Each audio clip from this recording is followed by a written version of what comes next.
Melbourne hairpin, and he's attacking, and he's hit the Renault, Menu loses it. He backs off. That's incredible. Brilliant recovery, and he's blowing him a kiss. Renault is ahead by a car's length. The Mondeo is not going to get past. Menu is going to win in the Renault. A brilliant first win for Alan Menu. That was 30 years ago, a famous moment at this Melbourne hairpin, the distinctive feature of the Grand Prix circuit here at Donington Park. For Alain Menu, that was the first of 36 career wins, a career that took him to the title on 2 occasions. But now, as the Kwik British Touring Car Championship gets set to return here to the Grand Prix layout for the first time in 21 years, we've got Ash Sutton on 35 career wins, and surely after his performance at Knockhill 2 weeks ago, poised for a record-equaling 4th touring car title. One of the most spectacular venues that we come to in the championship. Lights out, blast off at Knockhill. Josh Cook takes the lead, fantastic. There's contact and off goes Cook, he's heading for the tyres. Into the gravel, into retirement. He's off, he's through the gravel, he's back on the road. Sutton comes in the pits, too late. Tom Ingram wins, race 1. That is a fail. Oh, dear, oh dear. Good start by Hill. Sutton is through on the inside line already. Oh, every lap I hold my breath. Jake Hill wins for the 4th time this year. Great drive by Jake. The 3rd race of the day at Knockhill. We go racing. Collard hits the curb. Oh, that was Jake Hill. Sutton wins at Knockhill. Ash Sutton's 8th win of 2023.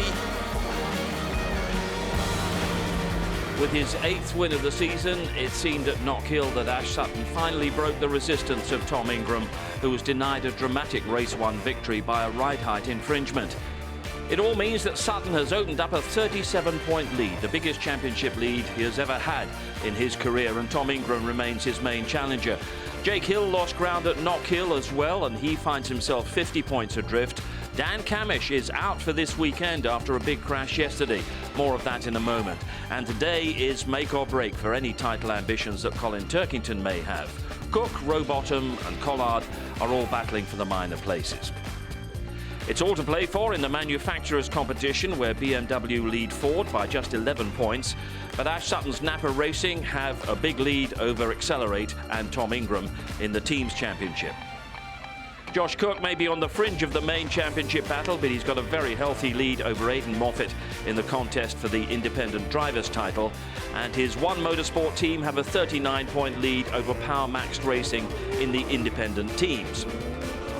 Power Max Racing, in fact, had an excellent weekend at Knockhill, and their 2 drivers are separated by just a single point in the Jack Sears Trophy competition.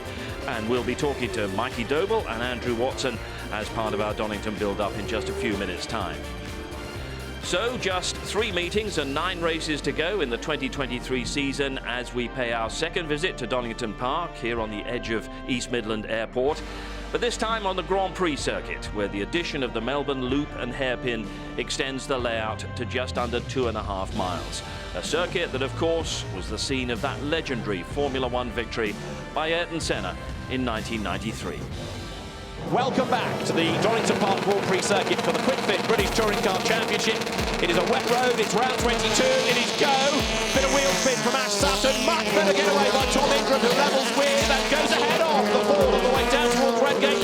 Ricky Collard is up on the outside, there's another of the Napa Fords demolishing marker boards on the inside line, but down they come into Redgate. Ingram leads, Collard goes 2nd, Ash Sutton drops to 3rd as Ingram flicks through the S's, Sutton right behind him, and now they're heading down to the Melbourne hairpin, which is one of, if not the key overtaking opportunities on this lap. Ingram tries to cover off the line, but Sutton throws it up the inside, goes for the race lead, goes through, and goes a little bit wide. Bit of help from Ingram, he gets back up the inside. Sutton then leads, he's got the inside line for the next corner. Ash Sutton on the inside, Tom Ingram on the outside. Sutton will be ahead as they turn into Goddard's. Ingram looks for the uppercut. This will battle all the way down to Redgate. BMW getting stronger and stronger as the race wears on. Yeah, it's working well. It does look after the tyres a little bit better as the track conditions dry. Look at the grip he's got coming off Coppice Corner, but he's on the wrong side unless... No, Josh Cook's going to let him have it. Josh has let him have it. Is he going to try and slip up the inside here? No, but he forces Taylor Smith slightly defensive, which means he'll get a good run off. He'll get a great drive off the corner. He's going to go all the way around the outside. up towards McLean's. He's going to pull this off. He's going to do it.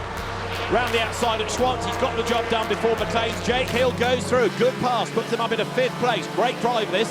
Colin Turkington goes a little bit wide, the gap is open. Jake Hill tries to commit to the inside line, coming up towards Coppice, and he's going to go through for 4th place. Really good pass, another one done.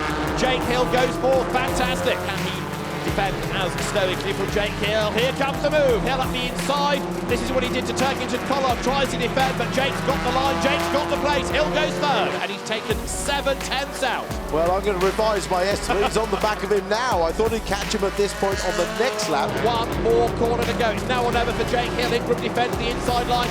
Jake goes to the outside. Ash Sutton is going to win for the 36th time in his career, for the 9th time this year. The second race, is it going to be Hyundai or BMW? It's both of them. They're side by side. Jake Hill gets run out wide over the curb. Side by side to the line. It's going to be a virtual dead heat between the two of them. Ingram does it by 49 thousandths of a second. Round 23 of the Kwik Fit British Touring Car Championship. Ash Sutton on pole, Jake Hill with him at the front, who makes a demon getaway. Is it good enough to get the race lead? He's going to be level with the Ford as they accelerate down towards Redgate, but a much better start this time by Sutton as they arrive at Redgate. They go toe-to-toe for the race lead. Ingram gets up the inside of Hill. He'll want to get second coming out of the corner, and they are still level for second place, but it's going to be Jake Hill who is just ahead as they get to Hollywood. Jack Butel has crawled away from the line. He's got a problem, but Sutton is in the lead, and here comes Ingram up the inside, and he goes second. Good move. You can't beat an angry man in a Hyundai, can you? And that's Tom Ingram right now. We had an awful lot of talk about brakes in the run-up to this meeting. Is this the dive? There's a look, he's alongside. Sutton gives him room. They come out side by side. They're going to be side by side down the gradients. We know how brave Ingram is round the outside. He is not going to lift. He will not lift. And he'll have the inside line for the old hairpin. Sutton briefly goes back ahead, but Ingram to take the race lead. Down to the old hairpin, he goes through. Tom Ingram then up into the race lead. So Hill trying every which way now to unsettle Sutton. If he can get past the Ford, he might be able to go after Ingram. And Ash Sutton is going to be very defensive indeed. Here they come out of Goddard's. And again, Jake Hill tries to go around the outside to no avail. Into the S's. And this is Jake Hill's chance. He's going to have a go, but it didn't work. Sutton just hangs on. Ingram, meanwhile, is going to come round to take his second victory of the year. He is indeed, and it's going to be a 27th career win for Tom Ingram. But who's going to be second? Ash Sutton comes out of the corner ahead.